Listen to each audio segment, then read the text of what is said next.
Salut, c'est Olivier, je suis ravi de te retrouver donc dans ce nouvel épisode. Aujourd'hui, je voudrais te parler de la série Netflix qui a fait pas mal parler d'elle, qui est La Casa des Papel. Alors, je ne sais pas si tu la connais, si tu l'as regardée, ou si tu es en train de la regarder. Alors, moi, je l'ai regardée. J'ai fini le dernier épisode hier soir. J'ai franchement adoré. Pour te dire, ça faisait très longtemps, mais vraiment très longtemps que j'étais plus tombé comme ça amoureux d'une série sur Netflix. Et là, j'ai failli pas la regarder d'ailleurs au départ, mais ma compagne a tellement insisté en disant si, tout le monde dit que c'est génial, il faut la regarder, que j'ai dit ok, j'ai commencé à regarder le premier épisode, puis le deuxième, puis le troisième, puis on avait vraiment très difficile de raccrocher et d'aller se coucher parce qu'elle est franchement géniale. Alors pour ceux qui connaissent pas, sans spoiler, mais juste pour faire un petit peu le pitch et comprendre le lien avec ce que je vais te raconter après. Donc la Casa des Papel, c'est en fait l'histoire, c'est un voilà, enfin, le gars se fait appeler le professeur. C'est un cerveau, un idéaliste, un pacifiste qui a un plan en tête depuis des années, des années, des années. Lui, ce plan-là, ça fait des années qu'il le travaille. Et là, pour le mettre en œuvre, il va aller recruter quelque part toute une série de voleurs qui ont déjà fait de la prison, qui pour beaucoup sont justement enfin pour certains sont en cavale, et il va les réunir dans une maison un peu secrète pendant plusieurs mois pour les préparer justement à réaliser le casse du siècle. Alors la Casa des Papel, ben, c'est une série donc originale Netflix mais espagnole, et donc le casse du siècle, c'est d'arriver à braquer la fabrique nationale de billets d'Espagne. Et voilà, ça c'est juste pour le pitch. Après, petite parenthèse, si tu ne regardes pas, va voir ce que ça vaut franchement la peine. Mais pourquoi je te raconte ça? Eh bien, donc hier j'ai vu le dénouement et à un moment donné, il y a une des phrases qui était dite pendant le dénouement qui m'a fait penser, qui m'a rappelé en fait un passage d'un bouquin que j'ai lu il y a un petit temps, qui relatait à un moment donné une anecdote d'un journaliste qui, à une paire d'années, avait interrogé en fait un voleur pas du tout repenti, un braqueur de banque, alors pacifiste dans le sens qu'il n'a jamais fait couler le sang, mais non repenti du tout, parce qu'en fait, en gros, ce type-là, il a passé la moitié de sa vie en prison, et l'autre moitié de sa vie, il l'a passé à braquer des banques quasiment, si tu lui retires ses années d'enfance et d'adolescence. Et le journaliste, à un moment donné, lui a dit, mais enfin, pourquoi vous avez passé votre vie à aller braquer des banques, quoi. Et le gars lui a tout simplement répondu cette phrase toute naturelle, il dit ben, c'est parce que c'est là que se trouve l'argent.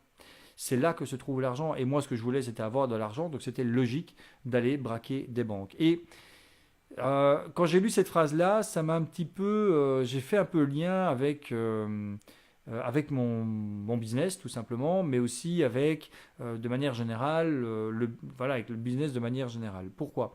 Parce que quand tu décides de faire de l'accompagnement individuel ou quand tu décides de lancer des produits ou quand tu décides, comme je l'avais avant, d'avoir une agence web et donc d'aller vendre des prestations par ton agence web, voilà, tu vas tout le temps tomber à un moment donné sur deux catégories de clients. Tu vas tomber sur une catégorie de clients qui va tout le temps vouloir négocier les prix, qui va toujours te dire ouais mais non c'est trop cher, oui non ça va pas, attends t'es fou, autant non non attends laisse tomber je pourrais trouver pour moins cher. Et voilà, et tu vas toujours tomber sur ce genre de client, voilà, quel que soit le domaine dans lequel tu bosses.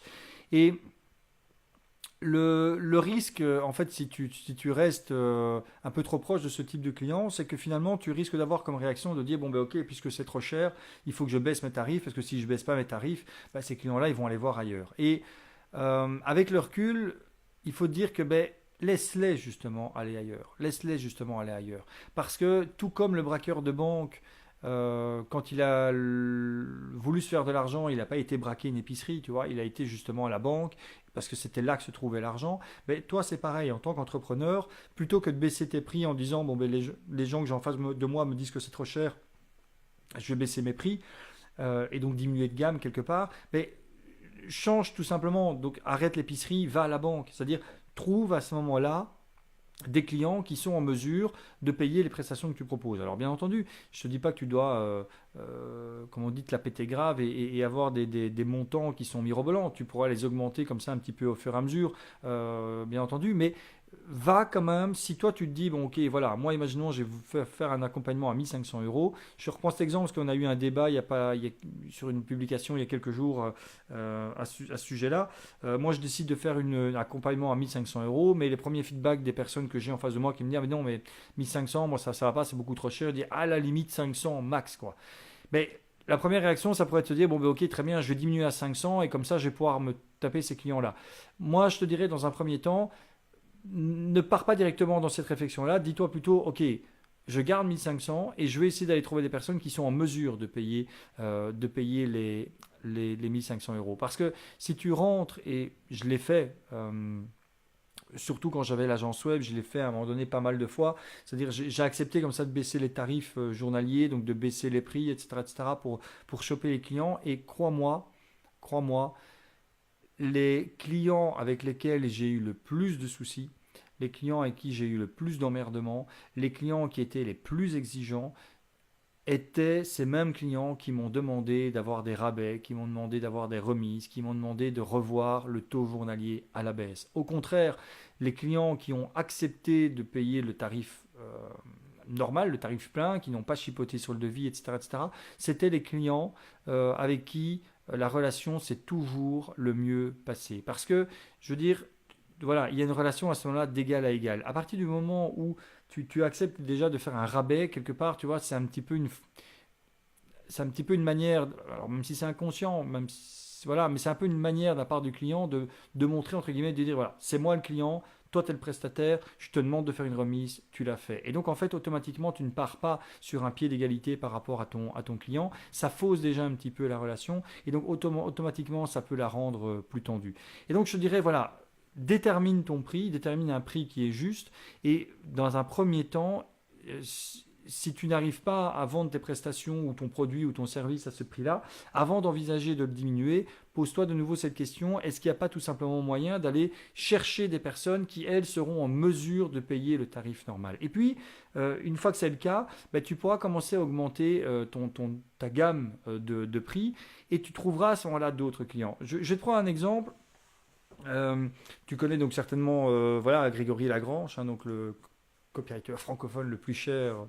Enfin, en tout cas, bon, j'ai jamais vraiment vérifié, mais en tout cas, c'est comme ça qu'il se présente. Mais moi, Grégory, les premières fois où je discutais un petit peu avec lui, quand je lui demandais un petit peu comment il fonctionnait, je crois que la première fois que je discutais avec lui, il était aux alentours de, je crois que c'était 150 ou 200 euros de l'heure. Puis un petit temps après, j'ai rediscuté avec lui, il me dit ah ben là oui je suis passé à 300 euros de l'heure. Et puis la dernière fois que j'ai discuté avec lui, il me dit ah ben là je suis à 500 euros de l'heure. Et c'est minimum 2 heures. Donc c'est-à-dire que le gars qui veut travailler avec lui en accompagnement individuel, il doit minimum payer 1000 euros par mois. Et pour les 1000 euros, en fait, il a droit à 2 heures de Skype avec Grégory. Donc souvent c'est 2 fois 1 heure. Et donc là ça veut dire que c'est pas, Greg ne fait pas du done for you à ce moment-là. Hein. En 2 fois 1 heure, il ne fait pas de done for you. En 2 fois 1 heure, en fait ce qu'il fait c'est que le gars il bosse de son côté. Et puis Greg le coach en disant écoute tu devrais retravailler là-dessus, là-dessus, là-dessus, là-dessus. Voilà. Et donc le type il paye 1000 euros par mois pour ça. Et on pourrait se dire, mais c'est affolant comme tarif, mais de nouveau, euh, ce qu'il a fait, Grégory, c'est tout simplement que, et c'est très intelligent, c'est qu'il a commencé avec un tarif raisonnable, on va dire, pour un copywriter. Il a commencé à toucher, à se faire un nom et à toucher des clients qui pouvaient quand même être en mesure quand même de payer déjà, on va dire, ces 150 ou 200 euros de l'heure. Et puis ces clients-là lui ont permis en fait un peu de gravir une échelle et de trouver comme ça des clients qui avaient la possibilité de payer plus cher et ainsi de suite et ainsi de suite et ainsi de suite.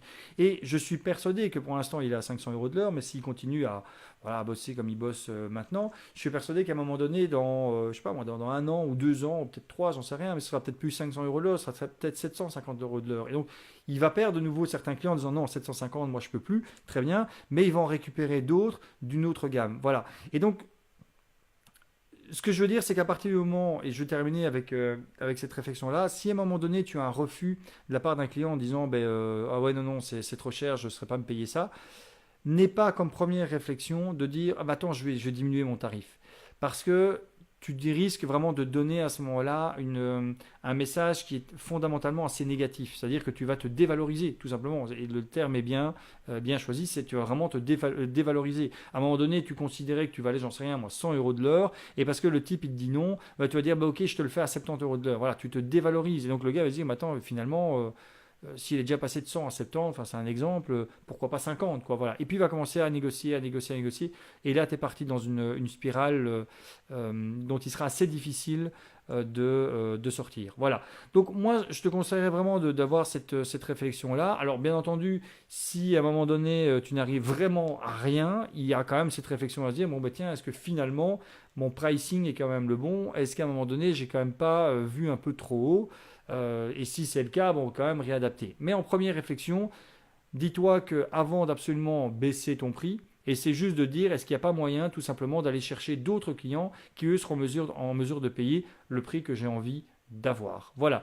Je te remercie en tout cas de m'avoir écouté. Alors n'oublie pas justement que si tu veux qu'on travaille ensemble un petit peu sur tous ces aspects-là de stratégie d'acquisition client, parce que le pricing fait partie de la stratégie d'acquisition client, ben, j'ai maintenant donc plusieurs solutions qui s'offrent à toi en fonction justement de ta situation et justement en fonction de ton budget, que ce soit l'accompagnement individuel, que ce soit justement la masterclass. Voilà, on peut en parler ensemble. Je pense que le plus simple, c'est tout simplement que tu m'envoies un message privé, donc un message sur Messenger, et voilà, que tu m'exposes un petit peu ta situation, ton besoin, ta demande. Et puis à ce moment-là, moi, je reprendrai contact avec toi. On fixera un rendez-vous téléphonique ou Skype. On discutera de ta situation. Et par rapport à ta situation, ben, on verra un petit peu quelle est la solution que je peux te proposer. Si on a une, si on n'a pas, il n'y en a pas. Mais voilà, au moins, on aura fait le tour ensemble. Je te remercie en tout cas de ton attention. Je te remercie d'avoir regardé donc cet épisode et je te dis à très bientôt. Ciao, bye bye.